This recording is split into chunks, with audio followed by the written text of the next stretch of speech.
നിങ്ങൾ ഈ ചാനൽ ഇതുവരെ സബ്സ്ക്രൈബ് ചെയ്തിട്ടില്ലെങ്കിൽ ഉടനെ തന്നെ താഴെ കാണുന്ന സബ്സ്ക്രൈബ് ബട്ടൺ ക്ലിക്ക് ചെയ്ത് സബ്സ്ക്രൈബ് ചെയ്യൂ. എല്ലാ ദിവസവും പുതുപുത്തൻ സിനിമാ വാർത്തകൾ നിങ്ങളെ തേടിയെത്തുന്നതായിരിക്കും. ആദ്യ ദിന കളക്ഷനിൽ ലാലേട്ടന്റെ പുലിമുരുകനെയും രജനീകാന്തിന്റെ കബാലിയെയും മറികടന്ന് മമ്മൂക്കയുടെ ദ ഗ്രേറ്റ് ഫാദർ. അടുത്ത കാലത്തിറങ്ങിയ മമ്മൂട്ടി ചിത്രങ്ങളിൽ ആരാധകരിൽ ഏറ്റവും ആകാംക്ഷയുണർത്തിയെത്തിയ ചിത്രമായിരുന്നു ദി ഗ്രേറ്റ് ഫാദർ. കേരളത്തിൽ 202 തിയേറ്ററുകളിലും സംസ്ഥാനത്തിന് പുറത്ത് 150ഓളം സ്ക്രീനുകളിലുമായി വമ്പൻ റിലീസായിരുന്നു ചിത്രത്തിന്. ഇപ്പോൾ ചിത്രത്തിന്റെ ആദ്യ ദിന കളക്ഷൻ നിർമ്മാതാക്കൾ പുറത്തുവിട്ടിരിക്കുകയാണ്.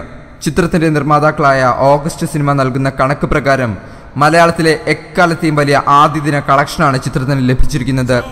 4,31,46,345 രൂപ. നിലവിൽ മലയാളത്തിലെ ആദ്യ ദിന കളക്ഷൻ റെക്കോർഡ് മോഹൻലാലിന്റെ വൈശാഖ് ചിത്രം പുലിമുരുകന്റെ പേരിലായിരുന്നു. 4,05,00,000 ബോക്സ് ഓഫീസിൽ 150 കോടി നേടിയ പുലിമുരുകന്റെ ആദ്യ ദിന കളക്ഷൻ.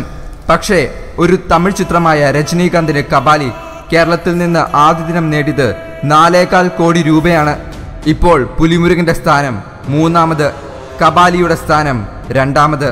ഇനി ആദ്യ സ്ഥാനം എല്ലാവരും കളക്ഷന്റെ പേരിൽ കളിയാക്കിയ, ബോക്സ് ഓഫീസിൽ പവർ ഇല്ലെന്ന് പറഞ്ഞ, യൂട്യൂബ് റെക്കോർഡ് മാത്രം ഉള്ളെന്ന് പറഞ്ഞ നമ്മുടെ ഇക്കയുടെ പേരിലാണ്.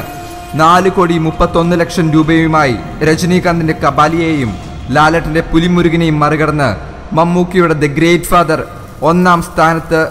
അങ്ങനെ പുറത്തുനിന്നൊരു ചിത്രം വന്ന് നമ്മുടെ മലയാളത്തിൽ കയറി റെക്കോർഡിടണ്ട. ഇനി ആദ്യ സ്ഥാനം ദ ഗ്രേറ്റ് ഫാദറിന് സ്വന്തം, നമ്മുടെ മമ്മൂക്കയ്ക്ക് സ്വന്തം. കൂടുതൽ സിനിമാ വാർത്തകൾക്കും വിശേഷങ്ങൾക്കുമായി ഈ ചാനൽ സബ്സ്ക്രൈബ് ചെയ്യൂ, ലൈക്ക്, ഷെയർ ആൻഡ് കമന്റ്. നന്ദി.